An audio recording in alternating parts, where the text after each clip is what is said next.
जय हिंद दोस्तों। आज के वीडियो हम लोग बात करेंगे परीक्षा पे चर्चा। तो मेरा पिछला वीडियो जो था वो परीक्षा पे चर्चा, मैंने बताया कि एक टीचर अपना रजिस्ट्रेशन कैसे कर सकता है, एक स्टूडेंट अपना रजिस्ट्रेशन कैसे कर सकता है। आज के वीडियो में हम बताएंगे कि एक टीचर की आईडी से सारे कक्षा के बच्चों को कैसे जोड़ा जा सकता है। यानी एक टीचर मैं हूं और मैं अपनी कक्षा के सारे बच्चों को परीक्षा पे चर्चा में रजिस्ट्रेशन करना चाहता हूं, सारे बच्चों को एक साथ जो है जोड़ना चाहता हूं या भाग लेना चाहता हूं, तो कैसे कर सकता हूं। इसके लिए हमें क्या करना है कि यहाँ पार्टिसिपेट पर क्लिक करना होगा। तो जैसे क्लिक करेंगे तो ये चार ऑप्शन आ जाते हैं। यहाँ से स्टूडेंट जो है वो स्वयं रजिस्ट्रेशन कर सकता है, और ये हुई वो ऑप्शन है कि स्टूडेंट जो है वो टीचर की लॉगिन आईडी से जुड़ सकता है। और यहाँ जो इसके नीचे आप देखेंगे कि यहाँ टीचर जो है अपना अगर आईडी जोड़ना चाहता है तो टीचर जोड़ सकता है। यहाँ बच्चों के माता पिता चाहे तो अपनी आईडी से वो जोड़ सकते हैं। तो मैं आज इस पे बात करूँगा कि टीचर की आईडी से एक पूरी कक्षा के बच्चों को कैसे जोड़ा जा सकता है। तो यहाँ पे हमें क्या करना होगा कि अपना फुल नेम लिखना होगा जो आपने रजिस्ट्रेशन करते समय किया है, और इसके बाद अपना मोबाइल नंबर चाहे ईमेल आईडी जो भी आपके पास हो इसको लिख के यहाँ पे लॉगिन विथ ओटीपी पे क्लिक करेंगे तो एक ओटीपी आएगा। हम लोग ओटीपी लिख लेते हैं।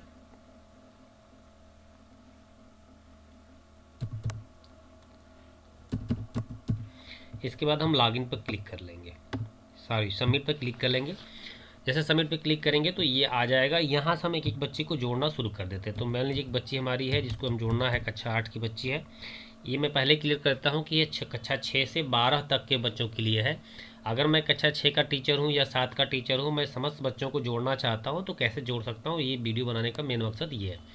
तो मैं कक्षा 8 के बच्चों का जोड़ना चाहूँगा। तो यहाँ फर्स्ट नेम पे बच्चे का नाम लिखा जाएगा, लास्ट नेम होगा तो लास्ट नेम लिख दीजिएगा, क्योंकि बच्ची का लास्ट नेम नहीं केवल अंजलि है तो अंजलि लिख रहा हूँ। अगर अंजलि कुमारी होता तो मैं यहाँ कुमारी लिखता। ईमेल आईडी ऑप्शनल है, मोबाइल नंबर ऑप्शनल है। अगर बच्चे का है तो आप डाल सकते हैं, नहीं तो नहीं डाल सकते हैं। यहाँ से हम बच्चे का जेंडर होगा वो ले लेंगे, और यहाँ से जो बच्चे की उम्र होगी, जो डेट ऑफ बर्थ होगा वो हम ले लेंगे। जैसे ये बच्ची जो है वो एक की है। इसके बाद हम क्या करेंगे, यहाँ से क्लास का चयन कर लेंगे किस कक्षा की बच्ची है। तो हमारे यहाँ 8 की बच्ची है, और इसके पेरेंट्स का नाम जो होगा वो आपको यहाँ पे लिखना होगा। इनका भी जो फुल नेम होगा एक ही बार आपको लिखना है, जो भी होगा पूरा लिख देना है। अब स्कूल का आपको नाम लिखना है कि आपका विद्यालय कौन है। जो कि मेरा कंपोजिट भिक्खेपुर है तो मैं कंपोजिट भिक्खेपुर लिख लूँगा। यहाँ से बोर्ड का चयन करना है। अगर जो भी आपका बोर्ड हो यहाँ से चयन कर लीजिएगा। मेरा स्टेट गवर्नमेंट परिषदीय विद्यालय है तो मैं स्टेट गवर्नमेंट ले लूँगा। और यहाँ से पूरा जो एड्रेस हो मेरे स्कूल का उसको मैं लिख लूँगा।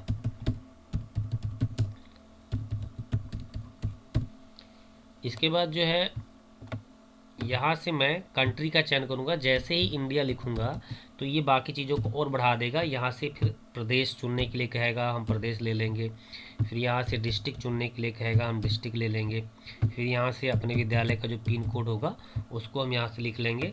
और इसके बाद देखिए यहाँ पे जो है आपको एक क्वेश्चन सबमिट करना है बच्चे के रूप में कि बच्चा क्या पूछना चाहता है। अगर कोई प्रश्न है बच्चे का तो यहाँ पे आप लिखेंगे तो ये प्रश्न जो है सीधे मोदी जी के पास जाएगा, और जिस दिन ये परीक्षा पे चर्चा होगा आपका प्रश्न हो सकता है कि चयन किया जा सके। तो अगर आपके पास कोई प्रश्न है तो आप डाल सकते हैं। अगर कोई प्रश्न नहीं है तो आप यन्ने करके यहाँ सबमिट कर देंगे। जैसे सबमिट करेंगे ये ओके। कि कोई त्रुटि होगी तो लिखेगा यहाँ पे प्लीज़ अस एट 10 करेक्टर, कम से कम यहाँ 10 करेक्टर लिखना है। तो यहाँ पे हम लिख देंगे कि हम क्या करेंगे कि यहाँ पे लिख लेंगे कि परीक्षा के डर को कम करने के लिए हम कौन सी स्ट्रेटजी अपनाएं।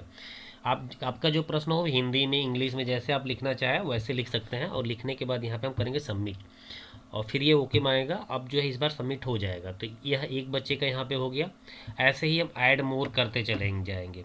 ऐड मोर करेंगे, अगले बच्चे को जोड़ेंगे, उसके बाद अगले बच्चे को जोड़ेंगे। ऐसे आप जितने बच्चों को चाहे उतने बच्चों को जोड़ सकते हैं। तो मैं कुछ और बच्चे को जोड़ देता हूँ।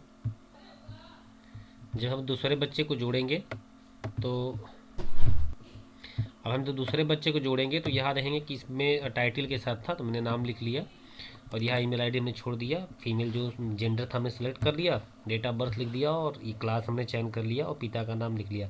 जैसे पिता का नाम लिख करेंगे तो अब हमें बार बार जो है स्कूल का डिटेल नहीं भरना होगा, क्योंकि ये आपको भरा भरा मिलेगा। बस आपको क्या करना है कि अपने क्वेश्चन लिखना है। अब इस बार हमने क्वेश्चन लिखा कि एग्जाम में घबराहट क्यों होती है, तो इसके लिए हम क्या उपाय करें। फिर हम सबमिट पे क्लिक करेंगे, ओके करेंगे, तो ये अगला बच्चा भी जुड़ जाएगा और यहाँ दिखाएगा कि हमने 2 बच्चों को जोड़ दिया। तो ऐसे ऐड मोर करते जाइएगा और आपकी क्लास के सारे बच्चे एक जगह जुड़ जाएंगे। और जिस दिन परीक्षा पे चर्चा का लाइव प्रसारण होगा उस दिन आप सारे बच्चों को एक साथ दिखा सकते हैं। तो वीडियो कैसा लगा जरूर बताइएगा दोस्तों। अगर कोई प्रश्न आपका हो तो कमेंट में करिएगा, मैं उसके अनुसार कुछ